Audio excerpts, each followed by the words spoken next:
Now let's take a look what we need to do this. If you're a backyard painter, okay?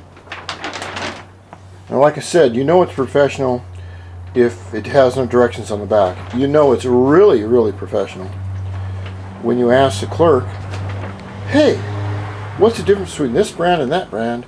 And they don't know. So, you know it must be professional. Get out of there. Quit trying to escape.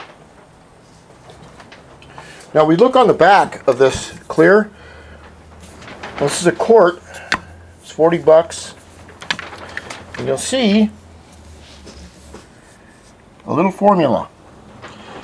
And it says 4 to 1 to 1. And it numbers underneath.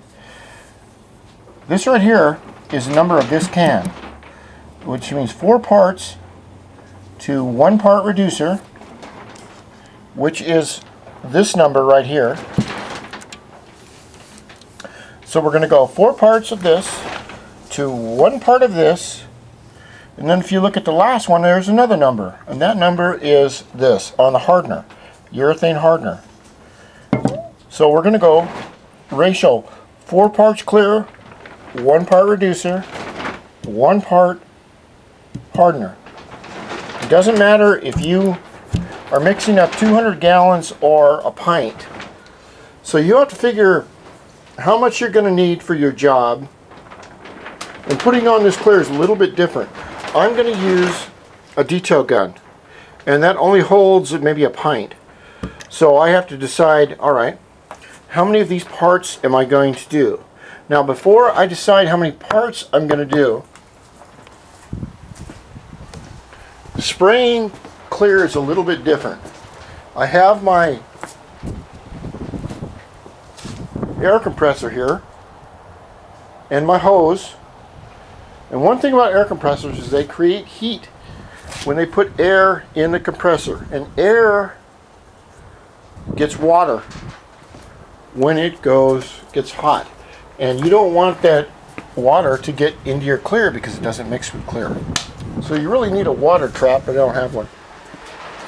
This is my curing room right here, where everything's at 80 degrees. And you can see my parts right here. The point I'm making is, when you do a professional clear coat, you have approximately 6 hours before that clear will become unusable in its hardened state. Unusable as far as you cannot spray it. 6 hours. So I have to determine how many pieces I'm going to spray. And when we spray clear coat, we spray it just like we do paint.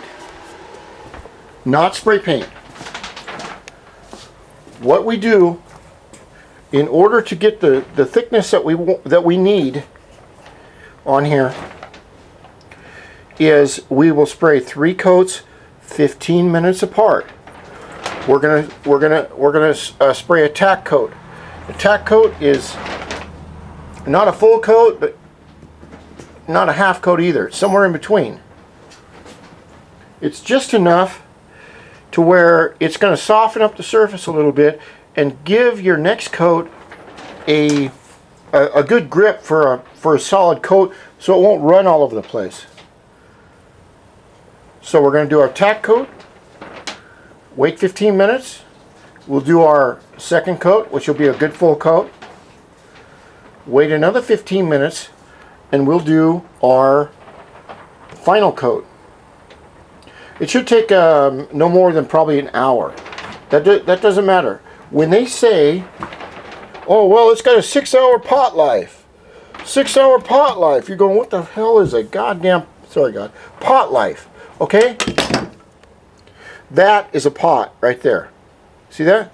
That's the pot underneath the gun. What they're saying is,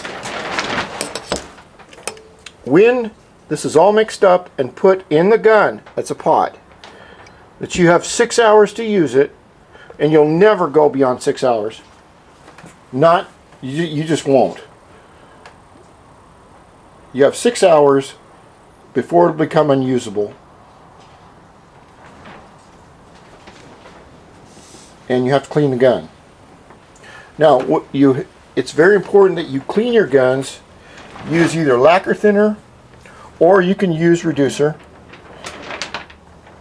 You want to clean your gun out really good, because when this goes to dry, all right, this is a chemical dryer, a urethane hardener, and it will harden up everything. And if it hardens in your gun or your other gun there, you can just throw them away.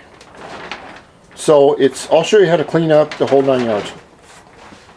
You'll also need paint strainers, which we use to mix the components, because you don't want a big blob of clear to shoot out on your pristine panel, because this thing's been sitting in the damn shelf for 2.5 years. You don't know it, because you don't know it. That's why when we go to mix, you want to mix everything like they say to do it. Next video.